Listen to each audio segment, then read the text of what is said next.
What's up, everyone? My name is Farid, you guys already know that.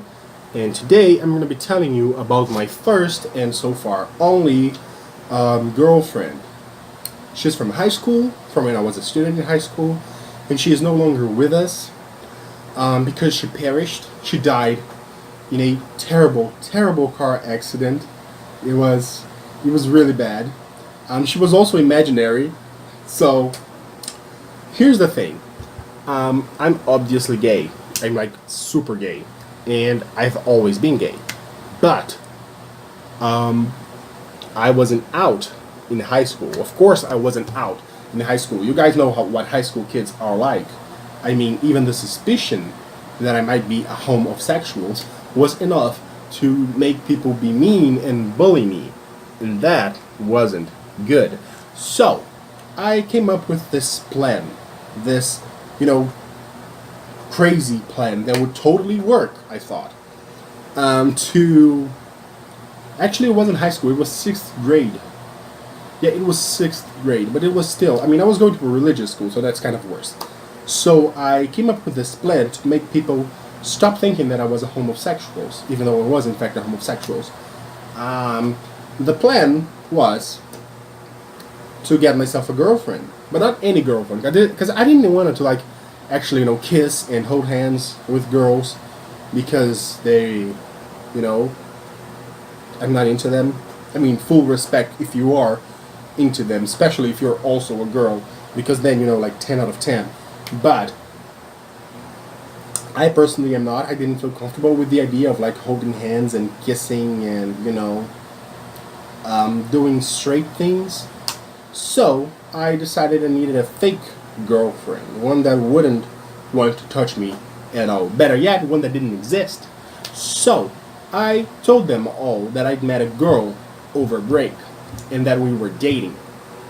And I don't remember what I called her. And even if I did, I wouldn't say because I respect her and she died. Even though she didn't exist in the beginning. But we started dating on the break. And I told all my friends about it. And then they wanted to meet her. And I said, well, actually, she lives in another state. We're online dating, I was a trailblazer, by the way. I was like, actually, this is a long-distance relationship. Long before people were doing long-distance relationships. Anyways, I told them I had a girlfriend in a different state, and they wanted to see her anyways. So I created a social media profile for her. Orcute was the name of the website that was all the rage back then. And I created a profile for her, and I, she needed friends and a family, so I created profiles for them too. I created a whole network for her, and then I added myself, and I said we were boyfriend and girlfriend officially, and that was that. I thought that would be that. But here's the thing, I had classmates who were on Orcute, and who would come to my page and see her page and go to her page and yada yada yada, and they wouldn't leave us the fuck alone. So I had to keep updating her page. I had to keep using Orcute as myself and as her and as her family and as her friends and as her family's friends, and oh my god, it was a mess. It was so stressful. My grades actually started going down because it was what the fuck. That's I was stretched too thin. So I figured, I gotta break up with this girl. But I couldn't just break up with her because then I'd be right back where I started with no girlfriend and the boys wondering why I didn't pay attention to the girls. So I decided I needed the relationship to end in a way that would be so traumatic that I simply would not ever feel the need to look at another girl. I would be traumatized. I would be sad. I would be grieving.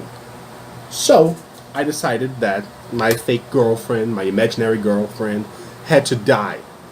But not just any death. The other kids at school, they hadn't left us the fuck alone the whole time, our entire fake relationship. So they would inevitably want proof of death.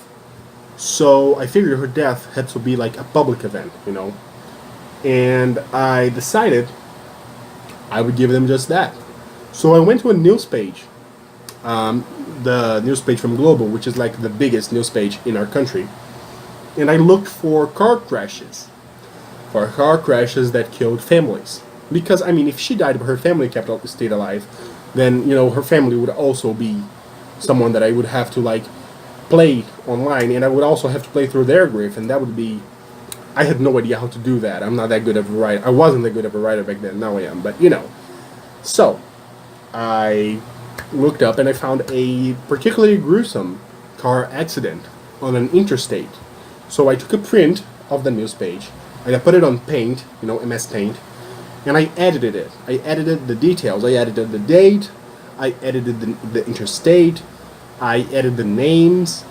I made it seem that my fake girlfriend and her entire fucking family died. Not the entire family, but most of her family, like, died in a fiery car crash when she was coming to visit me. And I printed the news report, and I took it to school, and I cried. I actually cried real tears, because I'm also a good actor, and I could cry on cue back then. I still can. The tip is, you think about something really, really sad, that is really sad, that will make you cry, and then you say you're crying about something else. Anyways, I actually cried, and I said, it's my fault, she was coming to visit me. And the teacher actually felt sorry for me and said I could stay home. You know, the teacher, the principal, the folks at the school, they felt really sorry for me. They said I could stay home for a couple days to, like, mourn the death of my girlfriend taken before her time. And the other students, they were also, you know, really, really taken back by it. They were, like, really surprised, really, really respectful too, except that they kept asking me how I felt. So I did take those days off at home, and then I also got the teachers to be nicer to me for the rest of the year, because I had been traumatized by her death. I would bring up her name once in a while so they wouldn't forget that I was traumatized by her death. And it worked. No one asked why I wasn't looking at other girls anymore, because every time someone thought about it, someone else would be like, oh wait, don't you know, his girlfriend died in a car crash when going to visit him. He's traumatized. And that was that. I spent the entire year, the rest of the entire year, grieving for someone that didn't exist. And to this day, I am actually kind of proud of it, because, yeah, I mean, it did end in blood and tears, but before that, I successfully ran a network of social media profiles, simulating the life of an entire family, and filled more friends. So that was, you know, that was awesome. I can't put that on my resume though, unfortunately, but that was still awesome. And that's it. That's the story. So thank you guys so much for watching. I hope you liked this video. If you like it, give it a thumbs up and leave a comment in the comment section down below. And I hope you subscribe to the channel if you're not subscribed already, and I'll see you next time. Bye!